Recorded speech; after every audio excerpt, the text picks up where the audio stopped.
Hi, I'm Alayna Hayes, Senior Director of Life Design for Diversity, Equity, and Inclusion in the Life Design Lab, and I'll be talking today about network.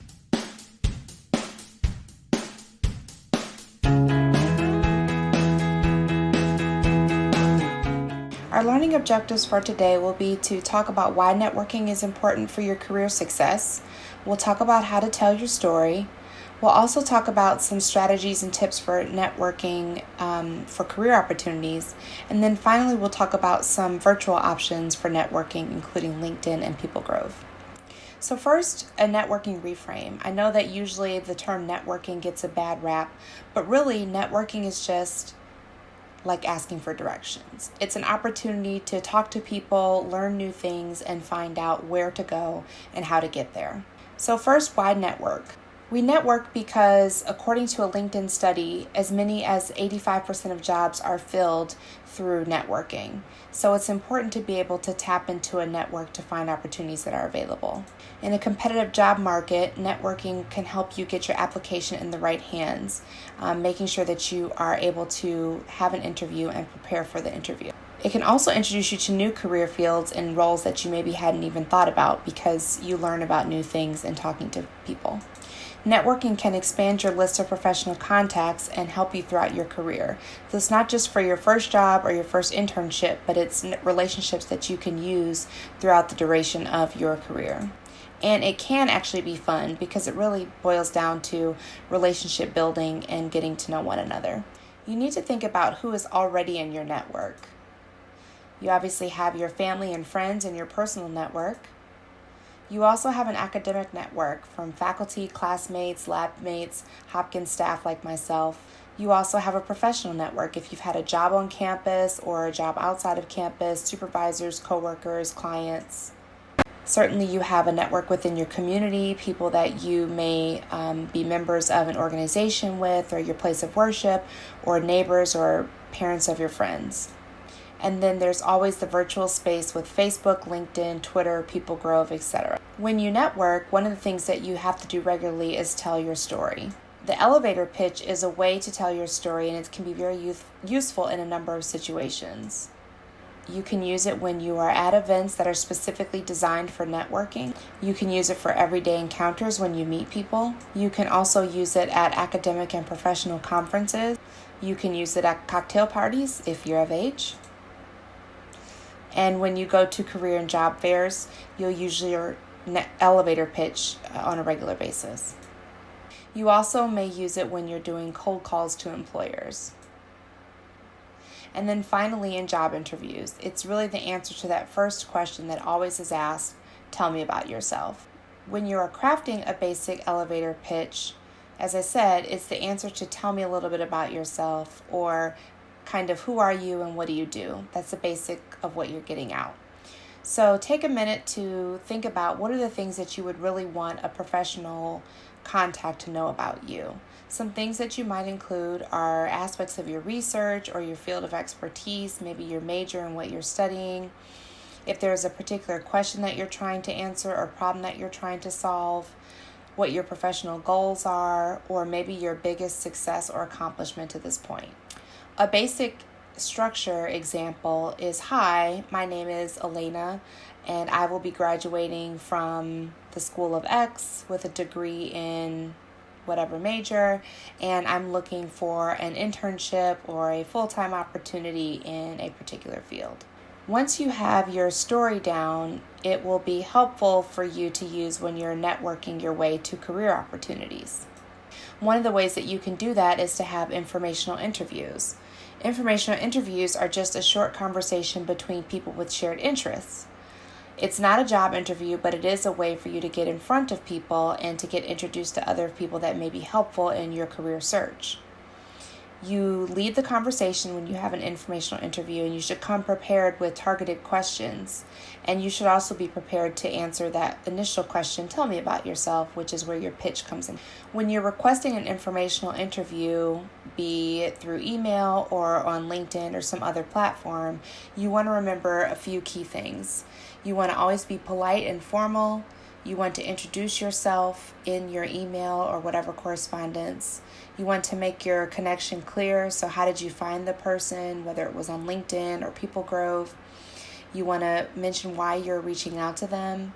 You want to ask for a specific time and a way to communicate with each other, and then you want to be thanking them for their time. Here's an example of a sample email for an informational interview. You see here that the student introduces themselves. It says what they're interested in pursuing. It mentions how they met the person or how they learned about the person, and then it asks for some time to be able to talk with them. Finally, it provides a contact number for the person to be able to reach. When you have your informational interview, you can ask us a number of things. And some of the things that you may want to talk to them about are to find information about the person, so learning more about their career path or what their job entails. How did they get to that particular path? Did they go to graduate school? Was it helpful? What do they enjoy about that career that they're in? You also may want to find out about their company, especially if you're interested in working for the company. So finding out about what they're looking for in applicants, or how do you get a job there, or the company culture, things of that nature. And then finally, you want to ask about advice, specifically on your job search or how you might get to where they are. So, things around what skills would be helpful to highlight in your materials, or what skills do you need to develop for a particular area that you're interested in, and if they would suggest that you connect with any other people in the field or any other groups or organizations that might have more information. After you have your informational interview, you want to make sure that you always follow up with a thank you note or an email. You absolutely need to do this within 24 to 48 hours. You want to thank them for their time and their resources or information. It also gives you a chance to follow up on anything. Maybe they asked for your resume in the conversation, and you can follow up and send that as an attachment. It gives you an opportunity to reiterate your interest, and it also just keeps the conversation going. So I would just very much encourage you to reach out with a thank you email right away. In this very virtual space that we're in, using virtual networking on LinkedIn or People Grove can be extremely helpful until we can get to be back in person with each other. It also helps you to network with people who are not local to your area. Here are some things that you can do to use LinkedIn effectively and to make sure that you're able to connect with a variety of individuals.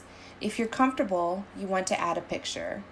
You also can upload your resume, and that will help to show your work experience.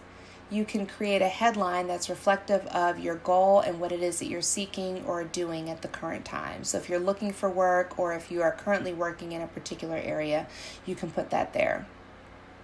You can also connect to groups or organizations of interest. I would recommend finding groups that are aligned to the industries that you're interested in or passions that you have. In doing that, those groups will connect you to a wider range of people, and it will also allow you to find different career opportunities that might not be posted to the larger audience or group.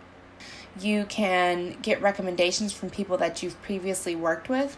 So a good way to do this is to offer to write a recommendation on LinkedIn for individuals that you've worked with, and then ask for one in return. You also can write a brief personalized note in all of your connection requests.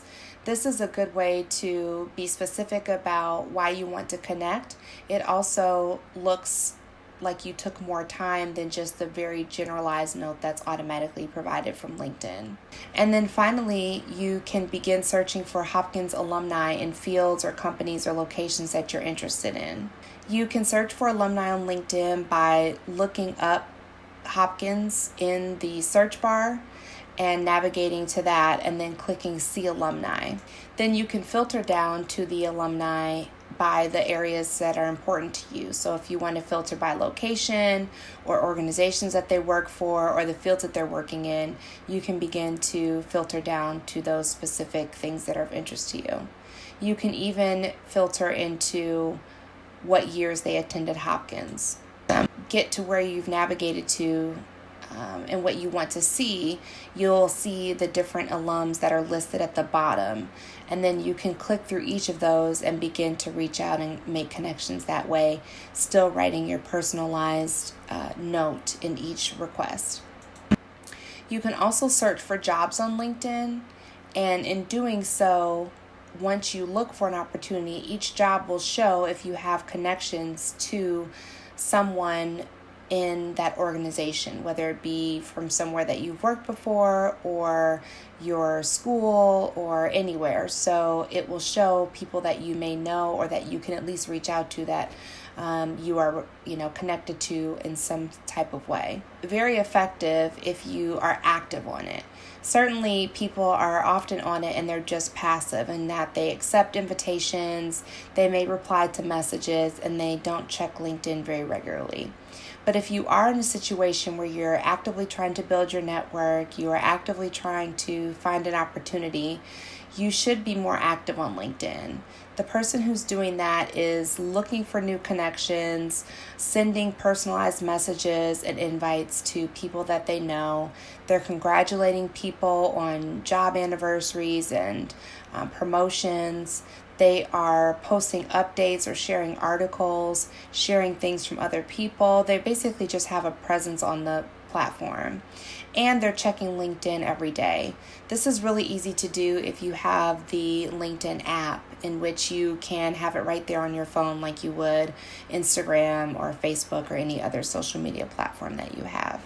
And then finally, another platform that is very helpful that's new to Hopkins, but a great way to connect with other alumni who can provide information and be a mentor resource for you, is People Grove. If you go to this website on the screen, johnshopkins.peoplegrove.com, you can create a profile for yourself and then indicate the areas of interest that you have in terms of industries that you want to learn more about or fields that you're interested in. And the platform will suggest to you different alums who work in those areas. The great thing about this platform is that all of these alums have indicated that they are willing to help and are just waiting for you to reach out to them for informational interviews, for questions about your resume, for questions about interviewing. So it's a really great resource, and it's a great way to get started with networking. Even if you're a little bit shy and maybe uncomfortable to start using LinkedIn, People Grove is a great first step because everyone who's on the platform has already raised their hand to be a resource. Thanks so much for your time today and listening to the networking session. If you have questions, feel free to follow up with your life design educator or to connect with us during our office hours.